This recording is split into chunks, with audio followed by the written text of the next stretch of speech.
Bismillahirrahmanirrahim. Assalamualaikum warahmatullahi wabarakatuh. Waalaikumsalam warahmatullahi wabarakatuh. Selamat siang Pak Deden dari Fakultas Pertanian UGJ, Universitas Padaya Gunung Jati, program studi agroteknologi. Yang pertama mungkin saya mengucapkan terima kasih yang sebesar-besarnya nih ke Pak Deden yang mau berbagi ilmu hari ini, yang hari ini ya, terkait pembibitan bawang merah itu ya, yang unggul. Ini adalah sesi kedua ya kita Zoom karena sebelumnya sudah Zoom juga tentang pancausaha tani terkait bawang merah. Gitu. Ini juga menjadi inspirasi dari pertemuan pertama kemarin itu karena di kami Pak di Majalengka petani bawang merah di Majalengka rata-rata tidak membibit ya. Itu. Jadi kita membeli bibit dari pasar ya sebagian besar dari mungkin kalau alurnya mungkin kita beli dari Maja, kemudian Maja ngambil dari Brebes gitu. Ya terima kasih nih Pak Deden udah mau berbagi ilmunya dan kita sangat tertarik untuk mencoba barangkali ya nanti untuk pembibitan dan mungkin nanti juga kami minta langsung ya kalau udah berjalan ke depannya mau minta langsung pendampingan gitu ya. Nah, untuk sementara hari ini mungkin anggap Pak secara materi dulu, secara teori mungkin bisa di-share ke kami ya ke Pak Deden waktu dan tempat kami persilakan Pak untuk dimulai Oke, presentasinya. baik. Terima kasih Pak Bahrudin, sahabat saya, rekan sejawat. Beliau juga dosen, sekarang bertugas di UIN Gunung Jati Bandung ya Pak ya, kalau nggak salah ya. Dulunya satu kantor di UGJ, sekarang masing-masing sudah bertugas di tempat yang Sama-sama dulu kita ya berjuang Pak Deden ya. teman seperjuangan. Alhamdulillah hari ini kita bisa bersilaturahmi kembali Pak Farudin, ngobrol tentang bawang merah. Ya, ini sebetulnya sesuatu yang sangat asik bagi saya, berbagi pengalaman. Setelah kemarin kita sudah nge-zoom ya, membahas tentang pancausaha tani bawang merah. Ini juga ada beberapa respon dari khalayak untuk meminta kita membahas secara khusus ini mengenai step-step atau bagian-bagian dari bawang merah, misalnya yang seperti hari ini kita bahas, khusus membahas bibit, nanti mungkin akan khusus membahas tema lain tentang bawang merah. Yang Alhamdulillah ya bisa berseri Pak Deden ya. yang itu mungkin kalau eksplisit lebih mudah untuk diamati bagi khalayak yang menyaksikan macam ini. Ya harapan kami sih obrolan ini obrolan yang bermanfaat sehingga bisa mendatangkan keuntungan bagi semua pihak, terutama rekan-rekan petani. Baik, sesuai dengan permintaan tema hari ini, ya kita akan coba membahas tentang atau ngobrol santai tentang bawang merah pada sisi bibit. Ya. Bibit merupakan faktor yang utama dalam menunjang kesuksesan budidaya bawang merah. Ya, bahkan sebagian besar modal budidaya bawang merah ada di bibit, bisa sampai 50%. Investasi modal di bibit itu 50% pada budidaya bawang merah. Ya, karena sampai saat ini rata-rata harga bibit bawang merah itu 2 sampai 3 kali lipat dari bawang sayur. Ya, sekitar 30 ribuan. Harga rata-rata pada saat ini. Nah, ini menjadi hal yang sangat penting untuk kita analisa sehingga tidak menjadi penyebab kegagalan pada budidaya bawang merah.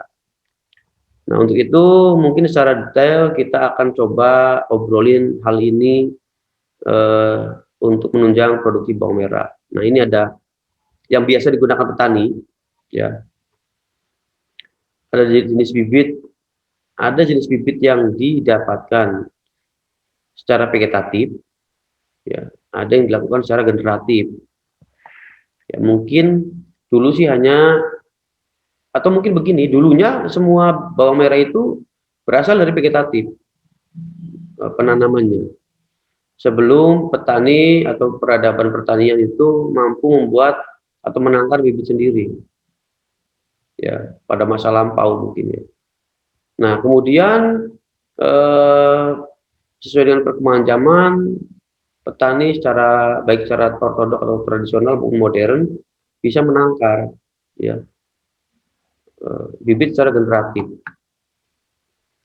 Nah, kemudian saat ini muncul lagi, ya, akibat harga bibit generatif ini mahal, ya, kemudian kebutuhannya banyak untuk luasan hektar, ya, kadang-kadang kondisinya juga langka, maka berkembang kembali teknologi secara vegetatif, ya, atau biasanya kita menyebutnya bawang biji atau tuk-tuk berasal dari biji penanamannya. Ya, jadi ada dua jenis yang sekarang digunakan oleh petani. Namun masih banyak saat ini sebagian besar petani bawang merah itu menggunakan yang generatif. Ya, nanti kita akan bahas kenapa banyak menggunakan generatif. Nah, ini adalah apa namanya, resume dari masing-masing jenis bibit tersebut. Ada kelebihan dan kekurangan. Yang pertama, ya, untuk yang true seed of salad atau TSS atau biasa petani menyebutnya dengan bawang biji, bibit biji gitu ya, mempunyai kelebihan mudah didapat, ya, karena tinggal beli saja. Ya, sekarang sudah banyak perusahaan-perusahaan benih yang memproduksi ini, jadi petani tidak perlu ribet mudah didapat, tidak perlu menyimpan, menggunakan atau membutuhkan waktu yang sangat luas, membutuhkan tempat yang luas. Ini praktis karena biasanya sudah di packing berbentuk saset, Emas gitu ya. jadi kemas. Ini lebih praktis, ya, lebih praktis karena nggak perlu repot-repot petani untuk menyimpan yang tadi saya sampaikan itu, ya. Kemudian ini juga bisa memutus rantai OPT yang berasal dari umbi, karena biasanya pada benih-benih yang atau bibit-bibit yang, atau kita menyebutnya benih karena ini biji gitu ya, pada benih yang dikeluarkan oleh perusahaan-perusahaan benih, ya, biasanya sudah disterilisasi sebelum dikemas, sehingga otomatis segala macam OPT akan terputus rantai di sini, ya, atau melalui selektivitas benih. Kemudian mengurangi resiko penularan penyakit karena memang rantainya sudah terputus, rantai penyakitnya, ya. Kemudian umur simpannya lama, artinya bisa disimpan karena sebelum dibuka kemasannya ini bisa disimpan lama oleh petani, ya, sebelum digunakan, ya, asal kemasannya tidak terbuka. Namun juga mempunyai kekurangan, ya, umur tanamnya lama, ya. Kalau kita biasanya menanam yang umbi yang berasal dari bibit benihnya itu rata-rata 60 hari sudah panen, tidak perlu ada penyemaian, ya.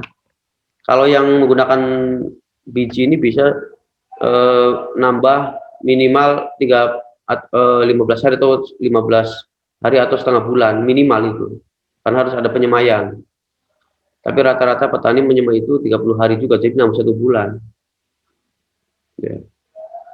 Jadi membutuhkan waktu yang lama untuk panen, dan perputaran ekonomi juga akan berpengaruh di sini.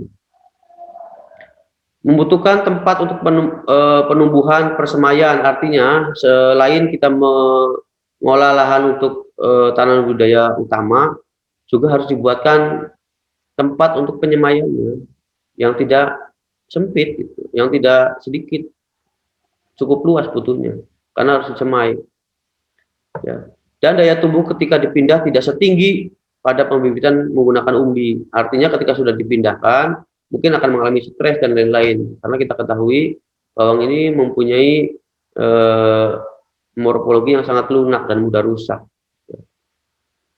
Nah, kemudian ini ada umbi atau benih yang berasal dari umbi atau generatif, ya. Ini kelebihannya dapat membenihkan secara mandiri, jadi petani itu bisa membuat benih sendiri. Setelah panen sendiri, kalau misalkan harganya murah atau mungkin dia memerlukan khusus bibit yang bagus, dia seleksi di lahan, dibuat sendiri. Ya. Ini juga lebih hemat biaya dan waktu, terutama waktu ya, waktu. Ya. Kemudian singkat dalam proses penanamannya karena rata-rata hanya 60 HST.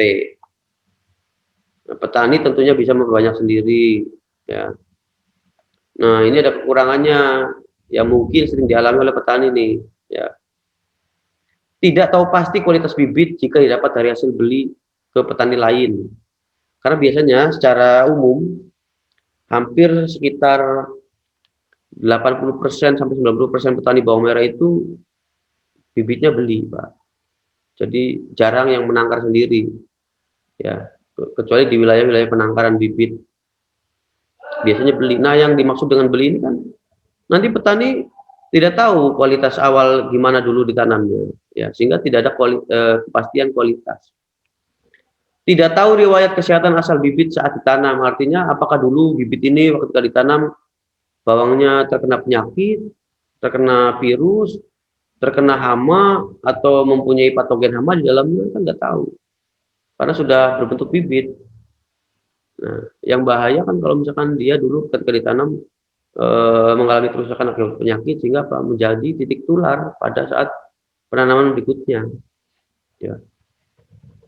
Tidak pasti umur simpannya, tidak tahu. Ya, kadang-kadang kan ada juga tuh petani yang misalkan karena kebutuhan bibitnya mendesak, akhirnya asal beli saja. Kemudian ada juga penangkar yang mungkin kurang jujur, ya, bilang ke pembeli bibit misalnya ini sudah umur 60 hari padahal baru sebulan, ya, sehingga tidak tahu pasti umur simpannya. Nah, ini akan berpengaruh umur simpan ini kepada bibit pertumbuhannya. Iya. Nah, Pak semuanya Deden, mohon maaf dipotong dulu boleh? ya. Umur simpan itu maksudnya setelah panen disimpan bibitnya atau bagaimana? Jadi ada umur tanam, ada umur simpan ya. Kalau umur tanam adalah umur ketika bawang ini dibudidayakan. Nah, dibudidayakan. Yang bagus untuk umur tanam ini 60 hari minimal, 65 hari untuk bibit. Kalau untuk sayur sih boleh di bawah itu. Bibit itu 65 hari ya idealnya. Ya, bibit bagusnya idealnya 65 hari, Terus? morfologinya sudah masak. Nah, kemudian kalau yang disebut umur simpan ini adalah umur ketika disimpan setelah panen. Ya, jadi Idealnya itu berapa lama, Pak? idealnya 60 hari, 30 sampai 60 hari. Idealnya. Oh, 30 Petani sampai 60 rata-rata hari. menggunakan 40 sampai 45 hari, tapi yang bagus itu sebetulnya 60 hari, Pak. Penyimpanannya bersih 60 hari, artinya tidak terkena penyakit. Mungkin jangan, maksudnya kalau lewat dari itu juga kurang bagus, Pak ya? Biasanya kosong dalamnya ya? Betul. Jadi kan di bawang itu kan sama, di ubi ada cadangan makanan, Pak. Ya.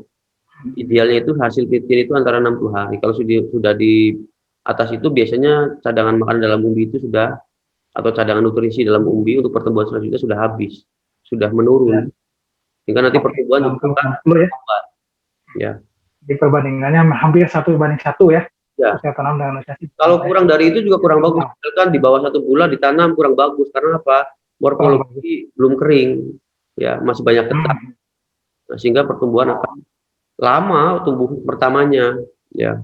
Oh, berarti kalau yang kurang dari waktunya itu kadang kita beli begitu dipotong atasnya itu getahnya berlebih ya? Ciri-cirinya bergetahnya banyak. Kalau makanya petani ini harus tahu, jadi nggak bisa dibohongi sama penangkar penjual bibit. Ya, sementara ini sudah tua, ada tahu.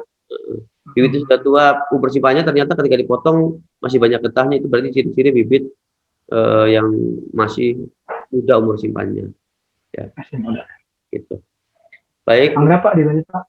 Oke, baik, berikutnya. Ini adalah pilihan ukuran. Ya. Pilihan ukuran bibit. Ya. Ada yang sedang, ya. Ini 1,8 cm diameternya rata-rata, dan beratnya 10 gram per umbi. Ya, per umbi, yang besar. Per umbi ya.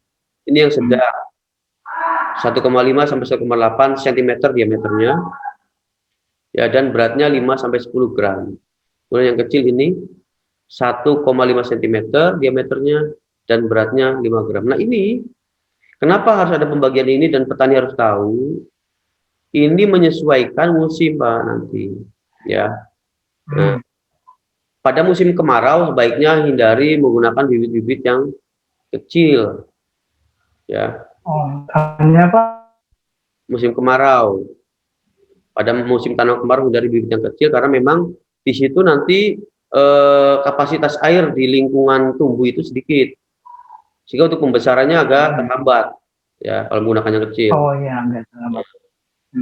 Usahakan gunakan yang besar ya setidaknya minimalnya sedang lah ya. Yang sedang ya. Nah sebaliknya pada musim hujan sebaiknya hindari ukuran besar, juga tidak terlalu kecil juga ya. Yang bagus memang yang sedang-sedang saja Pak ya, menggunakan bibit ini ya, itu kira-kira.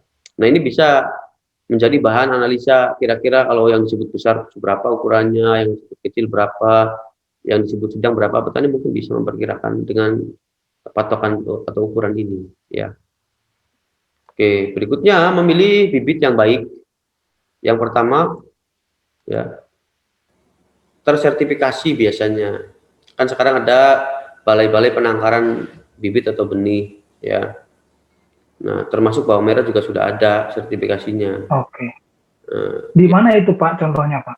Kalau di wilayah 3. Cirebon sudah ada, di Cirebon Timur, wilayah Brebes gitu ya. Sudah ada gudang-gudang yang ditunjuk oleh Kementerian Pertanian untuk menangkar benih secara khusus ya. Oh gitu ya. Kita tinggal ke daerah situ ya. Itu biasanya kualitas. Mungkin di googling bisa barangkali ya Pak Deden ya. Saya memang tidak daerahnya. boleh menyebut nama perusahaan atau merek dagangnya karena memang ini etika akademik tidak boleh disebut. Iya. Tapi kalau di Google mungkin bisa Pak ya? Bisa, ya bisa. Bahkan tadi saya iseng-iseng sudah dijual secara online di media-media perdagangan online, sudah ada bibit bawang merah yang tersertifikasi. Itu udah bisa secara online. Itu yang dari Brebes Pak ya? Yang biji, tapi yang yang generatif juga sudah ada yang menjual di online. Tinggal pilih saja. Oke Pak. Yep. Kalau itu biasanya jaminan ya. Kalau tersertifikasi dari varietas unggul. Nah, varietas unggul ya. Artinya memang varietas kan berkembang Pak ya. Sekarang juga bawang merah varietasnya berkembang, mengalami peningkatan mutu dan lain-lain ya. Ketahanan OPT juga terus diperbaiki oleh para penangkar ya. Makanya yang disebut bawang Bima saja ada banyak jenisnya Pak ya. Dari saya kecil ada Bimo Sawo, Bima Curut disebutnya sekarang, dan lain-lain, karena memang sesuai dengan perkembangan varietas unggul itu ya. Nah kemudian pilih varietas yang cocok dibudidayakan sesuai lokasi, jadi nggak sembarangan ya. Jadi kalau mau nanam daerah Majalengka mungkin Majalengka, pilih juga varietas yang cocok di daerah Majalengka, jangan yang tidak biasa atau mungkin tidak spesifik lokasi disebutnya, karena lingkungan juga mempengaruhi pertumbuhan walaupun awalnya bibit itu bagus di tempat asalnya ya gitu. Jadi pilih yang sesuai lingkungan tumbuhnya. Kemudian pilih benih yang cukup umur di lapangan. Nah ini yang tadi saya sebut di lapangan itu berarti yang dibudidayakan lebih dari 65 hari.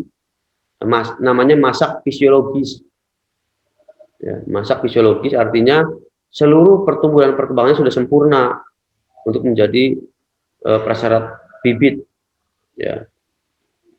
Oke. Kemudian berikutnya pilih benih yang cukup umur simpan. Nah ini 3-4 bulan. Ini berlaku pada dulu ya ini ya. Sampai 4 bulan penyimpanan dulu sebelum terjadi penurunan atau disebutnya degradasi lingkungan yang sekarang sudah semakin menurun kualitasnya sehingga mempengaruhi tanaman juga ya. Sudah banyak toksik tanah yang diakibatkan oleh pestisida, oleh pemupukan, sehingga bawang itu tidak kuat disimpan lama. Oh iya, makanya sekarang tadi ke 60 Pak ya, ke 2 bulan ya Pak ya. Ya pada saat dulu mungkin lingkungan masih bagus, ini berlaku 3-4 bulan. Betul. Ya. Tapi saat ini rata-rata 2 bulan sudah kurang baik kualitasnya. Ya. Karena memang degradasi lingkungan sekarang sudah semakin tajam ya akibat pemupukan, betul, Pak. kemudian penggunaan pestisida yang kurang bijak.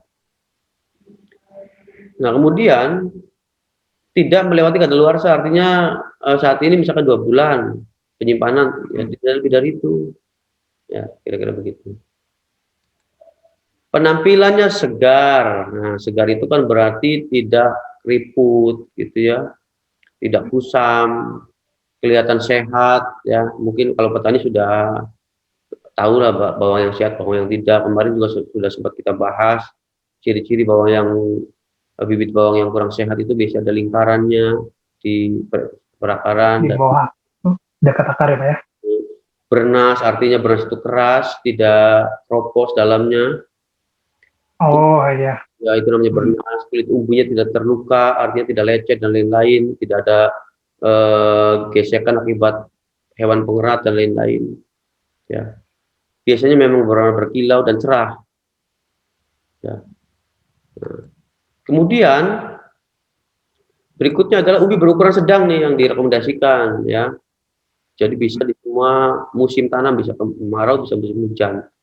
Gunakanlah ukuran yang sedang tadi, ya, diameternya ini. Dan usahakan gunakan bibit yang 2 siung, Pak. Nah, kan biasanya Oh, ya 2 biji gitu ya. 2 siung. Jadi satu rumpun 2 siung biasanya. Ini yang bagus. Oh iya. Ya. Oke. Kemudian berikutnya steril dari kotoran atau bahan-bahan lain. Hindari juga, ini belum tercatat di sini, hindari juga penggunaan bibit yang masih memiliki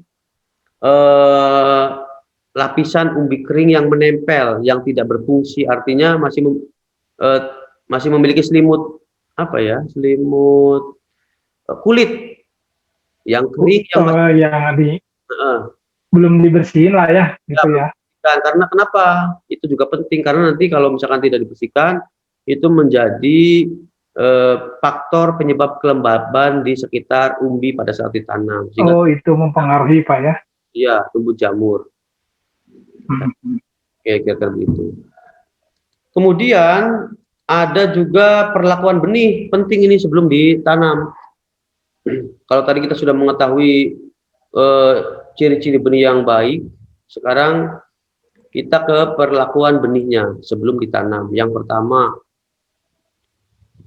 benih diprotoli dan dibersihkan dari kulit luar yang mengelupas. Nah ini diprotoli ya, mengelupas. Kemudian diiris, Pak. Ya, ini untuk bagian ujung, Pak ya. Ya, mempercepat pertumbuhan tunas. Ya, daun. Nah ini ada kata-kata yang perlu nih, dibersihkan dari kulit yang mengelupas. Nah, ini penting. Ya, walaupun kelihatan sederhana itu penting. Tadi yang saya sampaikan itu menjadi nanti menjadi apa namanya? Kadang terlewat nih di kami nih yang ini nih. Munculnya berbagai macam penyakit. Nah ini cukup 1/4 saja, yang bagus itu 1/4 dipotongnya. Ya.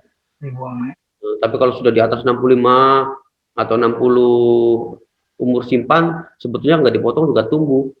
Ya. Oh gitu. Kemudian setelah itu sebaiknya ya disemprot, Pak. Bisa dengan pupuk cair dicampur dengan fungisida, ZPT untuk mempercepat pertumbuhan tunas dan akar, gitu ya. Disemprot agak anyep aja, orang Cirebon bilang anyep, itu agak basah.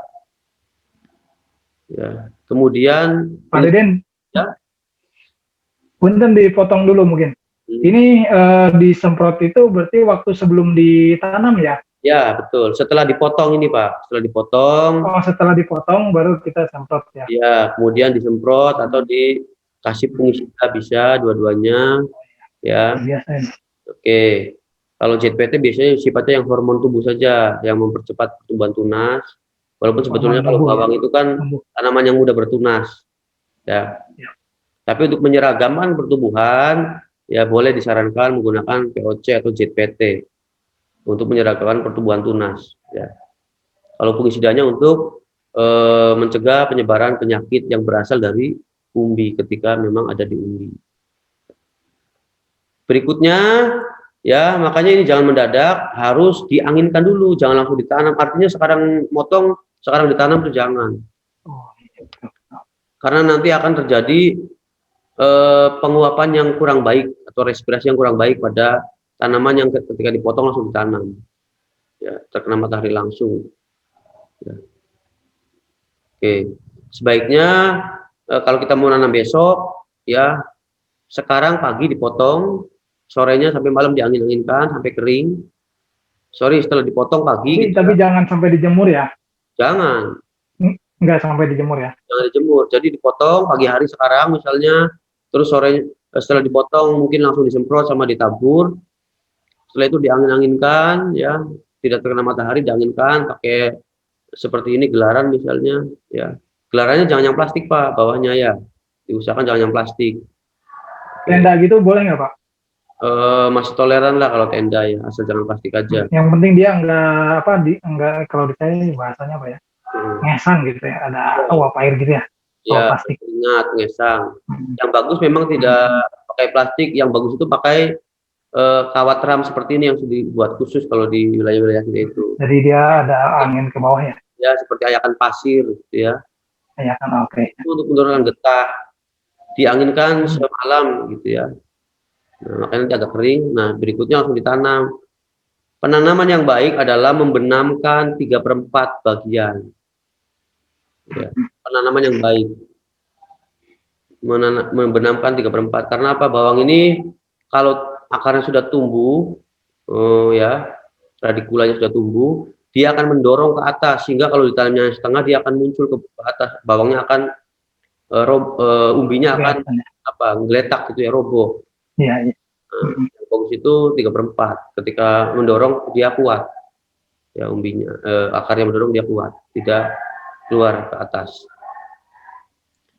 Nah, itu mungkin yang hal-hal yang penting dalam budidaya bawang merah. Saja mungkin didiskusikan saja Pak, barangkali ada pertanyaan, ya. Oke Pak. Bawang merah. Baik Pak Deden, terima kasih nih untuk presentasinya. Ya. Luar biasa, banyak ilmu yang baru juga ya, yang baru kami tahu gitu ya. Yang pertama mungkin kami ingin mendiskusikan, yang pertama adalah kita juga mulai sadar dan pengen juga gitu ya, walaupun tadi udah ada yang bersertifikat untuk pembibitan, tapi ya tidak salahnya juga mungkin nanti kita mencoba ya. Pertanyaan pertama mungkin Pak, untuk pemilihan bibit unggul itu kan biasanya kalau dari tanaman bawang, tanaman yang lain mungkin ya, kita kan biasanya menandai lah ya, yang mana yang paling bagus, yang tidak terkena hama dan sebagainya gitu Pak. Terus cuma ada masalahnya di sini Pak, biasanya yang bagus itu yang tidak terkena hama itu biasanya seperti apa gitu ya. Kalau di kami kan biasanya itu bijinya tuh besar-besar Pak biasanya, kalau yang sehat itu.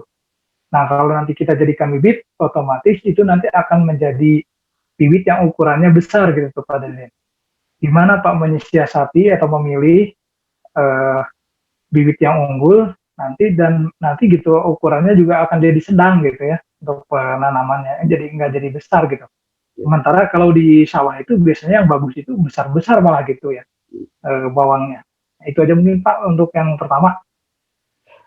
Baik, terima kasih. Ini pertanyaan cukup bagus ya Pak. Jadi memang ini sangat penting pertanyaan ini. Kriteria bibit yang bagus berasal dari tanamannya. Jadi gini, sebetulnya ya tadi besar, kecil itu kan salah satu indikator bawang sehat dan bagus ketika di lapangan. Memang kalau bawang secara genetiknya ukurannya besar, dia akan menghasilkan umbi yang besar juga, ya. Karena memang sudah faktor genetik, ya. Nah, kalau misalkan kita mau menanam dengan ukuran tersebut juga sebetulnya tidak masalah, ya, tidak masalah karena memang itu disebutnya bawang yang bagus, gitu. Nah, mungkin yang menjadi pertimbangan, bukan masalah tapi pertimbangan. Yang pertama, ketika menggunakan umbi ukuran besar, itu secara ekonomi akan meningkatkan biaya pada faktor bibit. Modal Pak ya? Ya, modal, karena memang membutuhkan mungkin lebih banyak bibitnya. Ya, karena ukuran besar-besar itu kan misalkan yang ukuran sedang misalnya 1 kilo untuk 1 meter persegi misalnya. Cukup, ternyata ukuran besar hanya misalnya 3/4 meter persegi saja, berarti kurang 1/4 ya. Nah, sehingga harus Bibitnya menggunakan lebih banyak ya, Pak ya. ini yang mungkin menjadi pertimbangan ketika nanti ditanam oleh petani ya. Kemudian juga pada faktor untuk bibit-bibit yang besar cenderung juga akan menghasilkan anakan yang kurang banyak ya. Pada genetik-genetik bibit besar ya akan menghasilkan anakan yang kurang banyak. Rata-rata pada bibit yang sedang sesuai hasil penelitian menghasilkan 7 sampai 10 anakan per rumpun setiap umbi rata-rata. Tetapi pada ukuran-ukuran besar itu di bawah 5 siung gitu ya. Tetapi memang nanti ini berpengaruh kepada estetika perdagangan ya. Konsumen itu kan kadang-kadang juga untuk tujuan tertentu memilih bawang-bawang yang besar untuk dikonsumsi agar mudah diproses untuk masak dan lain-lain. Nah, ini juga nanti menjadi pertimbangan ya untuk hal-hal penggunaan bibit yang seperti itu.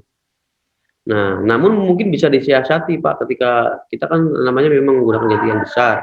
Bisa disebut ada kegiatan seleksi benih ya.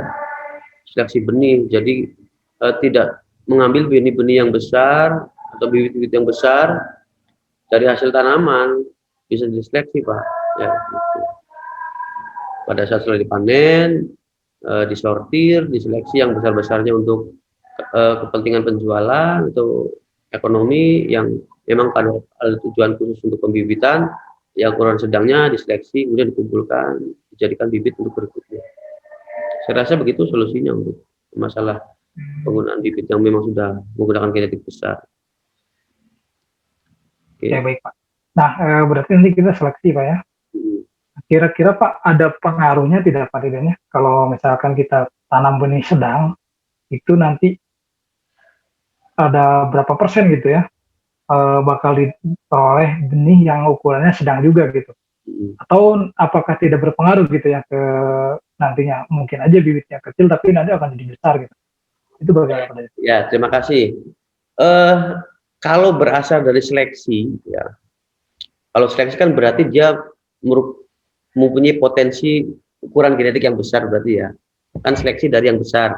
Berarti di dalam umbinya itu juga mempunyai potensi ukuran besar. Nah, ada beberapa hal yang mungkin bibit yang kita seleksi dari ukuran sedang ini, yang tadinya berasal dari ukuran besar, tidak tumbuh besar dengan seperti umbi yang lainnya yang berukuran besar pada saat ditanam.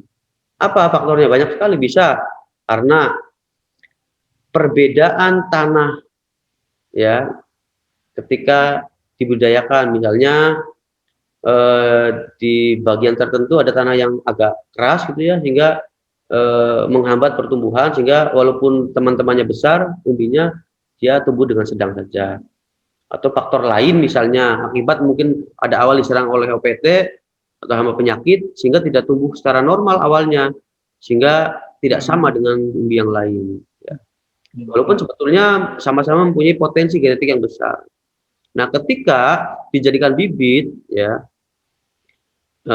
akibat awalnya terkena disebutnya apa ya, cekaman gitu ya, cekaman lingkungan. Jadi apa saja kalau cekaman lingkungan itu bisa air, bisa tanah, bisa udara, bisa cahaya matahari dan lain-lain, itu namanya cekaman lingkungan. Ketika suatu saat ditanam ya dengan cekaman lingkungan yang berbeda dengan sebelumnya, mungkin lebih bagus, mungkin umbi yang sedang ini akan menjadi besar juga. Karena memang mempunyai potensi genetik yang besar. Gitu, Pak. Jadi tergantung nanti lingkungannya. Atau mungkin bisa juga, Pak, ukuran besar bibit itu ketika ditanam pada lingkungan yang penuh cekaman yang merugikan pertumbuhan akan menjadi kecil juga. Gitu. Jadi tergantung dari lingkungan nantinya. Jadi budidaya juga mempengaruhi. Petani itu juga harus menguasai teknik budidaya pada bawang merah sehingga genetik itu tumbuh secara normal. Oke Pak Deden. Ya. Mungkin tambah diskusi beberapa pertanyaan lagi Pak ya. Nanti setelah kita pilih itu kemudian kita simpan ya Pak ya untuk menjadi bibit. Nah, itu Pak, penyimpanannya itu sebaiknya seperti apa Pak? Baik, Di sebelah mana, gimana gitu Pak? penyimpanan umbi yang baik ya. Yang pertama, hindari umbi ini bersentuhan langsung dengan permukaan tanah atau mungkin lantai dan lain-lain. Ya, karena nanti ini akan apa namanya, merusak masa yang disebut dengan masa hibernasi, ya, gitu. Jadi nanti mempercepat pertumbuhan akar yang sebelumnya, yang belum waktunya. Jadi dan jangan lembab ya, tapi Mhm. harus kena angin-angin mungkin Yang gitu ya. pertama untuk posisi dulu ya, posisinya seperti itu. Hmm, Misalkan digantung, disimpannya. hmm. Digantung, bisa digantung Oh secara gitu. langsung. Secara langsung itu artinya diikat kemudian digantung. Kalau yang berbentuk gedengan itu ya. Tapi kalau yang bentuk protolan, ya digantungnya dengan cara disimpan di ayakan yang itu terlihat pada gambar itu, yang di bawah Ya, saya ya. ini. Itu namanya ayakan, itu nanti disimpan di para-para namanya, ya, di rak-rak. Ya, itu disimpan sehingga di bawahnya, Tapi dia harus terlindung dari matahari Pak ya, ya, dari cahaya matahari langsung ya. nanti gunakan gedung yang memang punya ventilasi udara yang baik, ya. Jadi Hmm. tidak lembab, kemudian Tidak lembab ya, artinya mempunyai ventilasi udara yang baik, tidak terkena langsung oleh matahari juga Pak Deden ya. langsung matahari. Hmm. Kira-kira Pak Deden, saya kan selama ini sih belum pernah menemukan ya bibit umbi. Kalau di sini mungkin belum ada ya, belum pernah beli bibit umbi yang sudah diprotol. Itu Mm. kira-kira ada pengaruh nggak ya, yang protol sama yang tidak? Sebetulnya kualitas yang baik itu antara yang diprotol dengan yang tidak itu lebih baik menggunakan kualitas yang masih gedengan, Pak. Ya, Hmm. karena yang sudah diprotol biasanya sudah mengalami pelukaan pada ujung tunas umbinya. Ya namanya protolan kan berarti dia terputus daunnya. Ya sudah mempunyai pelukaan. Kalau pelukaan ini akan berpotensi terhadap masuknya OPT gudang atau OPT umbi, OPT bibit. Ya Atau bisa, penyimpanan ya. ya, mikroba yang kecil masuk ke dalam kulit-kulit yang sudah terluka itu pada saat penyimpanan dan lain-lain. Ya, melalui daun-daun yang sudah putus itu bisa masuk. Sehingga memang daya simpannya juga lebih pendek yang protolan dibandingkan yang gedengan Oh secara gitu. faktual gitu. Terus Pak Deden ada pertanyaan lagi, yang apa? Kalau di kami kan suka begini ya, tanamnya misalkan 10 kilo nanti keluarnya jadi berapa gitu. Mm. Perbandingannya biasanya gitu, ada yang 1:6, misalkan 10 kilo jadi 60 kilo gitu ya. Ada yang 1:10, 10 kilo jadi 100 dari satu kintal. Jadinya tuh Pak, bibit 10 kilo jadi pas panennya 1 kintal. Itu yang baik, apa, bibit yang apa namanya, bawang merah yang dikatakan baik itu biasanya minimal perbandingannya berapa ke berapa Pak? Baik, terima kasih. Ideal untuk pertumbuhan dan hasil bawang merah itu 1:10 ya. Jadi kalau satu umbi biasanya menghasilkan 10 siung gitu ya. Nah, itu yang ideal, yang bagus. Makanya bisa dilihat ketika bawang kita kok hanya menghasilkan 5, 7, ya minimal 7 lah sudah bagus. 5, misalkan 3, berarti kurang baik pengolahan tanahnya, ya. Atau Sama ya. mungkin gitu, atau mungkin ternyata menghasilkannya lebih dari itu, berarti ada masalah juga tuh. Kalau semakin banyak bukan berarti semakin bagus. Karena semakin banyak Oh berarti nanti gitu. umbinya kecil-kecil, Pak. Misalkan 1:15, kecil-kecil juga kurang bagus. Ya. Enggak Bu, maksudnya tuh perbandingannya tuh kilonya Pak. Ya, nanti Satu kan banding konversi, 10 Pak. tuh, satu Nanti kilo banding konversi 10 kilo. sama aja. Ya, kan konversi ke kilo nanti. Ya, Oh gitu. iya, sama aja. Nanti kalau 1:10 umbi, dikonversinya 1 kilo banding 10 kilo gitu. Sama aja. Hmm. Karena konversi hektar dan satuan yang lebih sempit kan nanti seperti itu konversinya dalam sebuah riset itu. Nah, jadi yang baik itu misalkan yang nanam 1 kilo dapat 10 kilo. Optimal, idealnya begitu.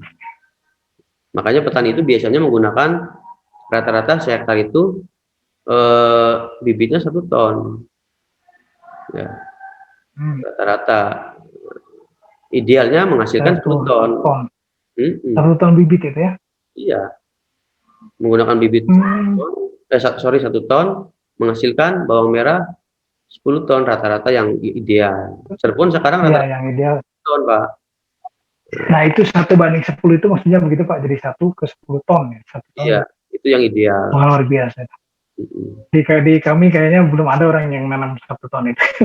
Iya. Cirebon dan sekitarnya masih kisaran di bawah 7 ton.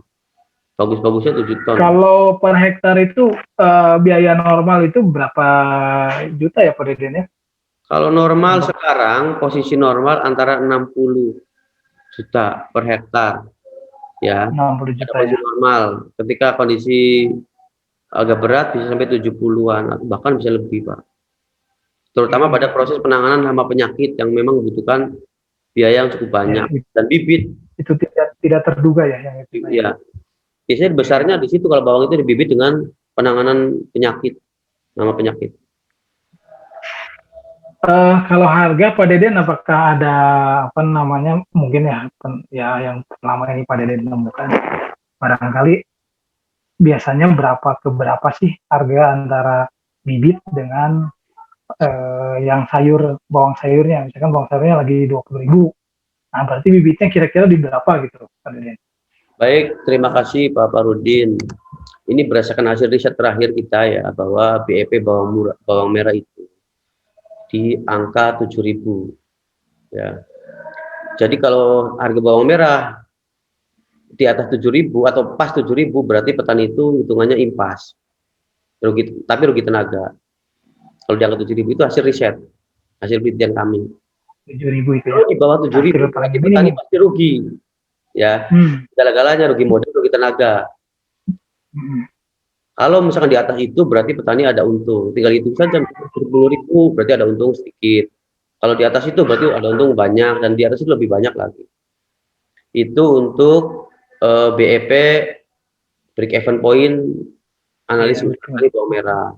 Nah, untuk ukuran harga bibit ya, terakhir kita menghitung angka aman pada bibit bawang merah itu berkisar maksimal 25.000 per kilo. Angka aman ya. Angka aman saat ini. Nah, nggak tahu nanti ini kan berkembang nih harga bibit dan kebutuhan harga lain juga, misalkan pupuk dan lain-lain juga naik. Jadi angka aman itu juga dipengaruhi oleh harga pupuk, harga tenaga kerja, itu mempengaruhi angka aman untuk pembelian bibit. Saat ini hasil riset kami di angka 25.000 itu angka aman maksimal. Kalau sudah di atas itu petani cenderung akan berpotensi mengalami kerugian. Berpotensi ya. Ini berpotensi jadi ada ini juga, ada peluang untuk juga kalau memang harganya memang sangat tinggi. Karena kan tidak tahu nanti ke depannya berapa harganya Pak ya. Iya, tapi kalau hitungan standar sih angka aman di atas di maksimal 25.000 per kilo. Biasanya Pak Deden kalau bibit 25.000 per kilo biasanya bawang sayurnya di angka berapa ya? Ada resep seperti itu gitu atau tidak? Sebetulnya saat ini saya belum menemukan rumus atau formulasi perhitungan harga sayur dengan harga bibit, Pak. Karena tidak akan yang selama ini saya pelajari tidak ketemu. Tidak ada korelasi. Misalkan di tahun yang lalu harga sayur segini, ternyata harga bibit segini. Bisa nanti kebalik, harga bibitnya segini malah sayurnya begini gitu kan. Nah, itu formulasinya saya belum menemukan. Karena bisa kejadian kebalik juga gitu ya. Pasarnya berbeda, peluang pasarnya berbeda. Kalau misalkan harga sayur dipengaruhi oleh peluang pasar sayur. Ya, kebutuhan, memakan, kemudian ekspor impor juga. Ya. Tapi kalau bibit biasanya yang mempengaruhi adalah masa tanam, bukan kelangkaan, bukan pasar sayur gitu. Makanya formulasi ini belum saya temukan nih korelasinya gitu. Karena memang kayaknya Pak, prediksi saya kalau meneliti ini butuh waktu lama, tidak sebentar untuk menemukan formulasi korelasi keduanya. Ini mungkin di luar topik Pak, tapi kita juga pengen tahu aja sebagai ilmu pengetahuan ya. Dan ini saya nanya ke Pak Deden bukan sebagai akademisi tapi sebagai praktisi bawang merah ya. Pak Deden pernah beli bibit termahal berapa di Cirebon? Saya untuk sharing aja mungkin ya, per kilo. ini belum lama ya, belum lama saya, sebetulnya tidak membeli bibit gitu ya, eee, tahu harga bibit itu belum lama ini tembus ke angka 45.000 per kilo, ya. Hmm. Bagi saya ini tidak logis ketika kita mau bertani bawang merah, ya. Karena kita sudah di angka 2 kali lipat dari titik aman maksimal harga bibit. Nah, Hmm. biasanya saya tidak menanam kalau seperti itu karena memang, tidak logis harganya. Mau harga bawang berapa nanti dijual ketika sudah jadi sayur, itu akan sulit untuk ketemu BEP-nya, ya. Biasanya memang, eee, saya menganalisa itu, kalau sudah di atas 30, 35 itu, toleran di angka 35 lah saya masih berani untuk nanam bawang merah. Toleran, artinya saya masih bisa mendapatkan peluang ke depan walaupun tidak begitu banyak peluangnya, mendapat keuntungan. Artinya kalaupun di situ harga murah, bisa disimpan sebagai bibit, tidak terlalu jauh ruginya gitu, di toleran 35.000 itu. Oh ya, Pak Deden, saya baru tersadar sekarang nih. Di kami kan tidak ada istilahnya, tidak tahu ya batasan maksimal harga bibit itu berapa. Kita itu kadang menanam ya karena mungkin ya nafsu atau bukan nafsu mungkin yang lebih tepatnya apalah gitu. Intinya berapapun harganya, kalau pengen nanam beli. Ya. Karena dengan angan-angan, wah nanti mungkin harganya sekian. Ya. Ini musim tanam yang sekarang udah dipanen ini, kami udah pada panen. Itu kemarin bibitnya 40.000 sampai 45.000. Nah, mungkin itu yang saya dengar kemarin. Dan memang ini apa namanya harga sekarang harganya itu dari 15 sampai 23 tingginya. Dan memang benar Pak, kita ini yang orang tua saya ada lumayan bagus bawang merahnya besar-besar. Ya ada keuntungan ya, tapi tidak banyak gitu ya. Karena memang beli bibitnya lumayan mahal dan kita tidak jujur ini terima kasih nih ilmunya nih hari ini. Kita tidak tahu batasan bibit berapa kita contohnya. Karena ya harapannya tuh gini terus ketika kita beli yang 40, mungkin suatu saat nanti kan kadang begitu ya. Kalau bawang merah kan kalau jadi mahal banget gitu ya. Oke Pak. Nanti ke depannya mungkin kita akan apa lebih itu juga akan jadi pertimbangan buat petani ya. Jadi istilahnya kalau bibit di atas 25 atau 35 ya kita harus pertimbangkan ulang barangkali ya untuk membeli atau menanam pada musim ini. Gitu. Paling aman ya bikin bibit sendiri Pak, jadi tidak terpengaruh harga bibit secara umum gitu nanti kan. Kalau misalkan ya, di luar itu ya punya sendiri. Oke. Saya biasanya masih begitu. Kemarin juga sebetulnya saya nanam tapi nggak banyak, waktu bibit 45.000 gitu saya nanam tapi nggak banyak gitu ya. Seadanya di tangkar gitu, sehingga tidak. Kalau Pak Deden selama ini pengalaman sering menanam yang di tangkar sendiri atau memang beli juga Pak bibitnya? Biasanya kita menangkar. Oh menangkar ya. Ada teman-teman kelompok tani yang memang walaupun bukan milik pribadi saya sendiri, artinya kita mempunyai kelompok penangkar, sehingga kita tahu gitu ya kualitas dan artinya riwayat dari bibit itu sendiri. Udah tahu ya dari awalnya ya di bawang merah ini ya. Sehingga walaupun harga yang lain mahal, karena kita punya kelompok penangkar, harga kita masih menggunakan harga normal untuk penangkar. Oh gitu ya.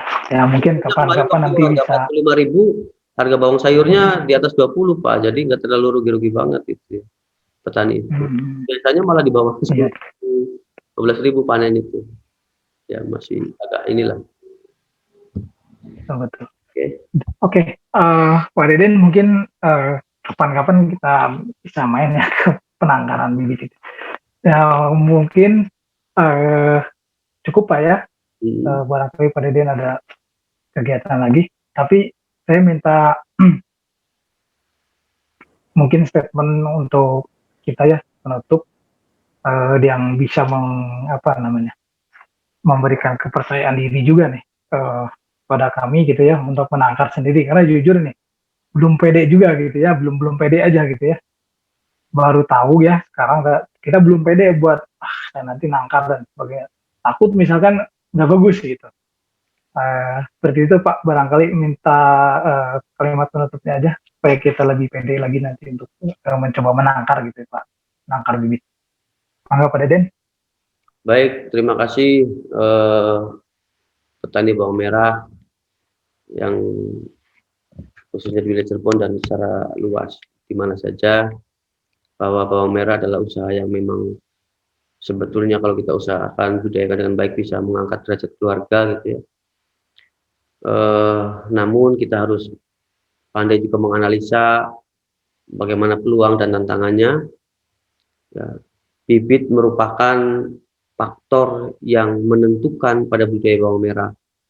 Bibit juga merupakan faktor penentu modal terbesar bawang merah.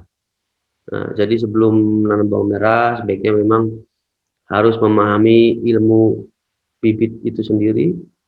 Ya, lebih bagus bisa menangkar bibit sendiri, ya berkelompok dengan petani-petani di sekitarnya sehingga bibit yang digunakan betul-betul diketahui kualitas dan riwayatnya,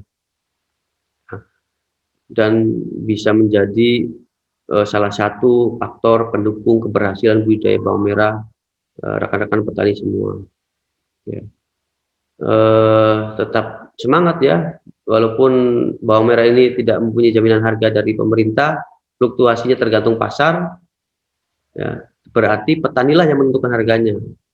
Nah, maka petani itu harus pandai kapan menanam, kapan memperluas garapannya, kapan menanam biasa saja, harus pandai menganalisa. Karena pasarnya ditentukan oleh petani itu sendiri. Jangan sampai petani sendirilah yang nanti terjebak dalam pasar bawang merah. Ya, baik secara benih atau bibit maupun pasar sayurnya.